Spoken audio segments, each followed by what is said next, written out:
What's up, guys? Welcome back to the garage.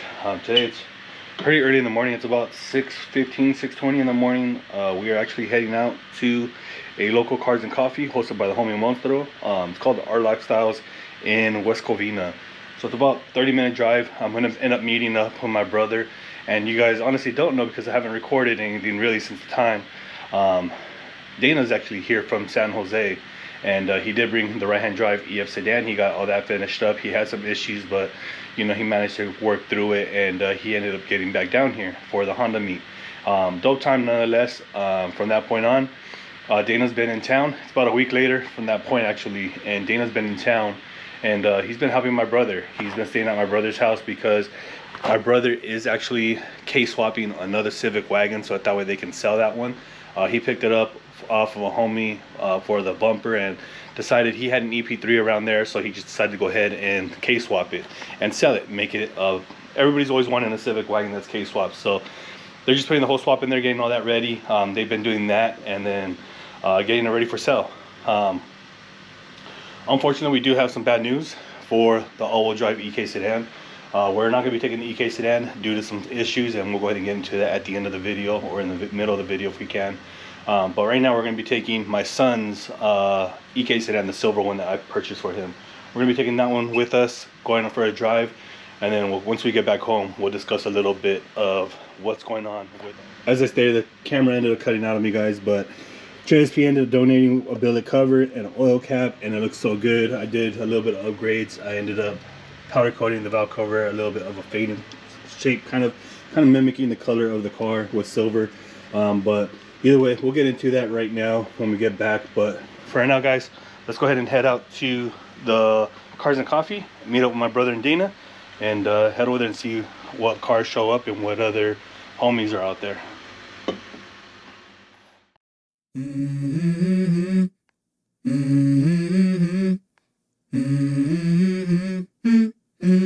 Let's go. I wake up to a little bit of drool on my pillow, feel like it's gonna be a bad day. Yeah, I'm tired of shit, and the coffee ain't hit yet, damn, ain't that great. I don't wanna go to work, cause my boss is a jerk, and I'm not even that paid. I need a change in my life, cause I don't feel alive, and there's nothing that makes me happy. Hold my beer for a minute, I'm about to quit my job, cash in for a ticket. I'm going on a trip and I don't plan to visit. I'm gonna stay there till I feel like I'm winning, and this is just the beginning. I need a big change, help me feel like living. I need a big swing, home runs I'm hitting, and I'll never look back, moving on till I get it all. And we all got dreams, we all want things, but what you gonna do for it? How you gonna move for it? What you gonna be? And do you believe you can do anything? But what you gonna do for it? How you gonna move for it? What you gonna be?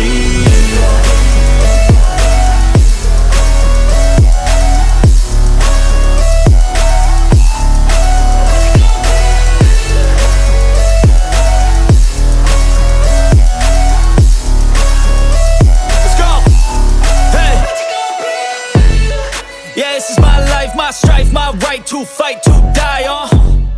And this is my game to play, to claim a brand new name, and I ain't gonna lie to you, I'm a bit nervous that I might screw everything up that I've ever done. But what's the point of living if you ain't having fun?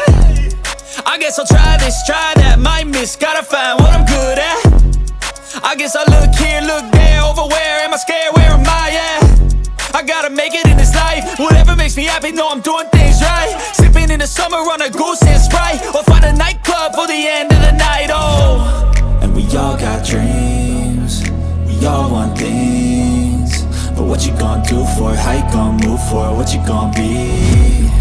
And do you believe you can do anything? But what you gonna do for it? How you gonna move for it? What you gonna be?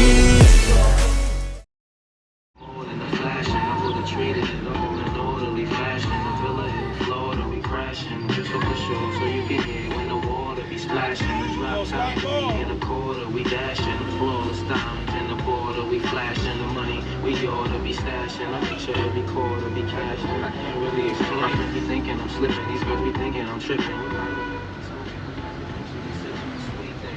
Clean it right, fool?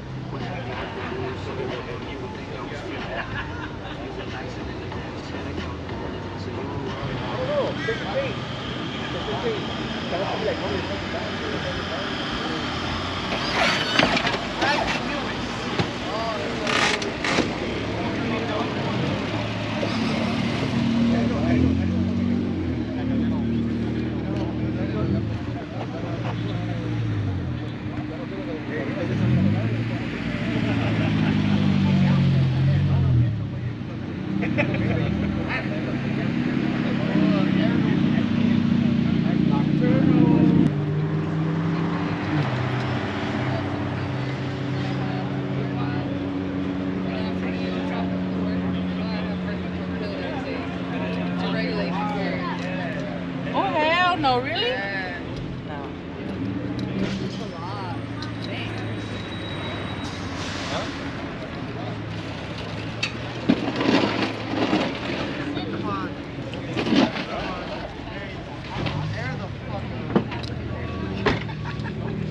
It's clean.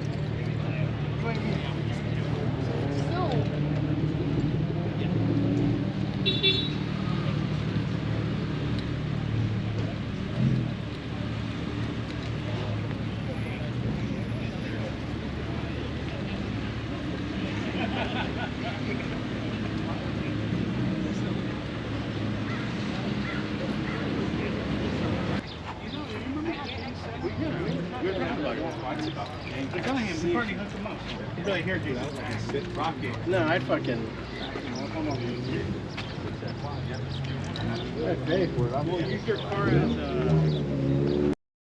What we do here is go back.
Our brother used to think this girl worked that polo, right? Bro, she hooked him up with polo shirts, polo sweater. This little motherfucker went and wrong to that. Hello? What happened, girl? Wrong home?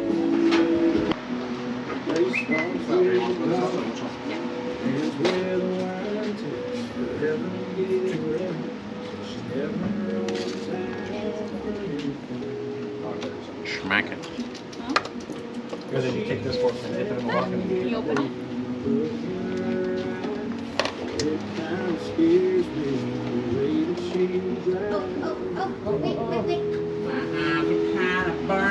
Hey. Feeling a little sleepy.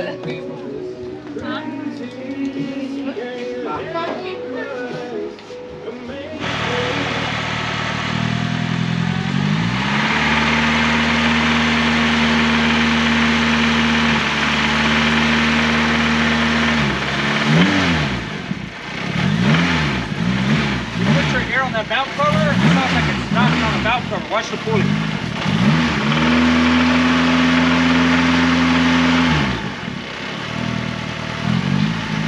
Hard to tell, it's like somewhere here. There, put your ear right here. What if we take this off? Nah, it's just gonna spill oil. It's gonna spit oil. But you put your ear right here and barely rev it, you can hear like, it might be a loose rocker. Because I heard it from the back, but if you put your ear right there, you hear it. You would have heard that shit down here. Nah. It's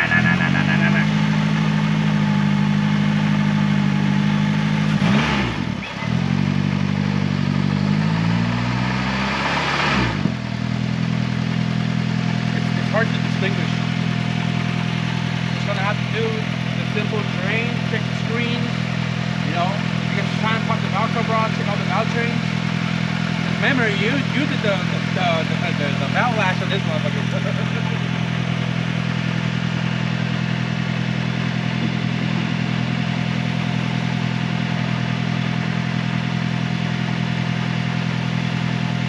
Literally, when I did it, when I did the pool, rolled in the third, and then like red line kind of, but it was only yellow on my thing. It was like on my phone. It was never red like all night writing. And then next thing you know, once I heard it, once I went in, it went red light. Ding, like coming from the exhaust.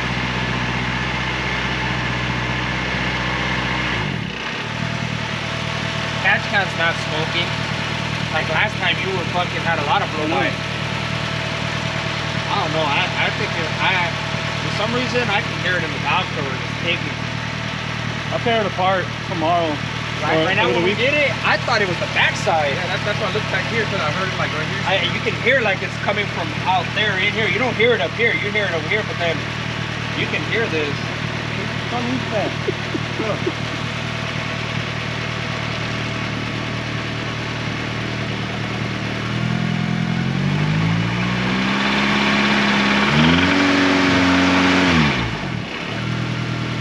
Louder. It got louder.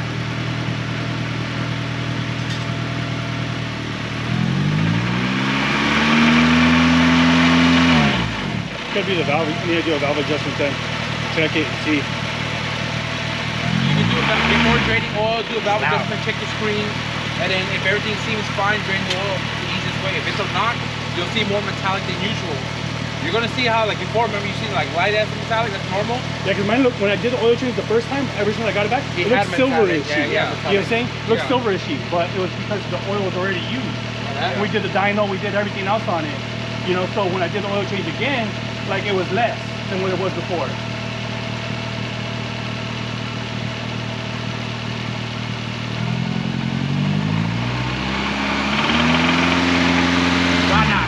That's a rod knock. That's a rod knock. That's a rod knock. As the car's warming up, it's getting louder.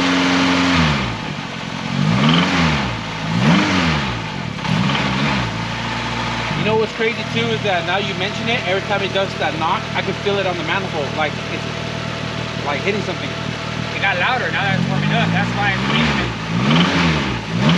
You not hear it over here somewhere. Yeah, it's back here. I hear it over here.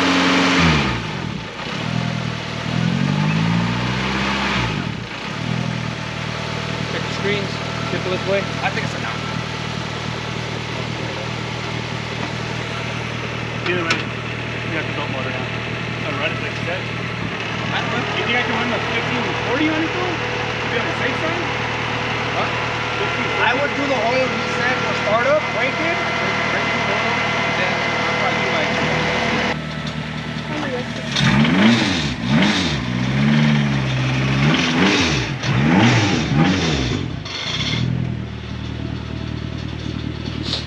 What's up, guys? Welcome back. So as you guys seen, we ended up going today in the morning to the Cars and Coffee there in West Covina. You guys seen a little bit of the rollers where I got my brother, got Dana with his EF sedan, the right-hand drive. He did make it down. I don't know if you guys knew that already, but he did make it down with the sedan. Everything's running tops, cherry, and he has some issues with cooling, so he's hopefully going to fix that. He's staying here, I think, a couple more days. He's been here for a week, and he's just been trying to kind of diagnosing what's wrong with it, because as he came down, fan kind of gave out on him. He's had a little bit of overheating issues, but he's kind of fixing little things here and there. Again, it was a car that was put together within less than 2 weeks, I believe. Fuel pump, and it was remember, if you guys remember, it's a full shell. But at the end of the day, he made it possible. He came down for the Honda meet, had fun, did everything there, and then we've honestly just been chilling, or he's been chilling at my brother's house, helping him with the swap that my brother's been doing, a Honda Civic wagon that they're putting a K-Series in. So he was here doing mounts and stuff like that over there at a different location instead of here. So they've been doing what they've been doing. Pretty sure you guys will see that in one of his videos, but yeah, man, we went this morning to the Cars and Coffee, West Covina, had fun, and then we ended up dipping back out, and we ended up just doing a last minute barbecue here at my house. I told them, pull up, let's do a barbecue. That way we can at least have a couple more, you know, hours, you know, with Dana, because Dana's at my brother's house, and I figured let's just chill, have fun. And since he was here, I kind of took advantage of him and wanted his opinion on something, because as I stated in the beginning of the video, there's something that actually happened with the all-wheel drive EK sedan, and it's kind of hard for me to determine right now, because what it sounds like to me is that it is a rod knock that I do have on this stock K24. And before anybody comes after me, this is a stock K24 that I've abused. Literally went rounds at IFO, I went through the eliminations, I beat on it on the freeway, racing other homies, doing things, you know, roll racing. Car's front wheel drive. I mean, it's redlining, it's losing traction, and I built this car for a reason, no matter what. And I'm not mad, it is what it is. But we're kind of thinking right now that it may be a rod knock, but it also may be loose valve train on the head. Because you guys remember, I did the valve train. Dana was in San Jose. He wasn't here for any other part of this motor setup being in the car. He was in San Jose, and I ended up calling him. And if you guys remember on one of the videos, I even pointed this out. This is what he left me. This sticker right here. You know, intake and exhaust, where it needs to be, which rotation it goes into, torquing down the head, etc. And that's where I ended up putting this motor in. And this motor was basically unopened except for the Type S oil pump that I did to it. So everything had to be retimed. We did the valve lash to it when I got it from JDM of California, and I've been abusing it, man. So I'm genuinely happy I got to experience it, you know, have fun with this motor no matter what. I'm not mad about it. And the reason why I'm not mad about it is because I'm not sure if I showed you guys, but the built motor is here. The built motor is here. We are going to be diving into that here shortly. But one thing I need to get kind of taken care of is actually making all of the charge pipes, the way dump tube and the down pipe. All that is different because this is a high horsepower turbo manifold. So this is totally different here than what it is on the one that's not currently on the car. That is a log manifold that made 640 horsepower, the highest rating that this log manifold has ever made on Just TIG. And this holds the horsepower, the highest horsepower for him. So at the end of the day, it's time to move on. Hopefully we'll make a little bit more power with the built motor, piston and rod setup, and hopefully we can dive into the 750 horsepower. And then if we can, we're gonna tame it back down to 650. But there's going to be a lot more things coming to this car also, since I am revamping it again. I already told you guys when the built motor was going in, everything was going to go in brand new. And something that I've been contemplating on doing, guys, is a Fuel Tech 550-600 on this car, because it can let me contain, basically manage a lot more components compared to the K-Pro. K-Pro is wonderful for doing this and just managing what I can do right here, but it has a lot more parameters on the Fuel Tech 550-600 to where it will put me in limp mode before hurting my motor. So at the end, I'm just weighing my options. There's a lot of things that I still need to do to this car, and I want to do to this car, and you guys will see here in the next couple of weeks, couple of months. But again, I'm not giving up, guys, and please, you know, don't come at me with all this other BS about, you know, motors don't last me or whatever it is. You know, I enjoy my car, I built it. If you guys don't like it, keep your guys' negative comments to your guys' selves, man. Just show support, that's all I ask. And let's just vibe out and have fun, man. But yeah, with that being said, guys, pretty much that's going to end today's video. Hopefully you guys did enjoy it. You guys now know what's going on with the sedan. I'll keep you guys updated to figure out what it genuinely is, whether it's a rod knock or it could be a valve, something happening in the head. And I'll keep you guys updated once I dive into it. But yeah, that should be on the next video. But yeah, with that being said, we'll catch you guys on the next one, guys. Till next time.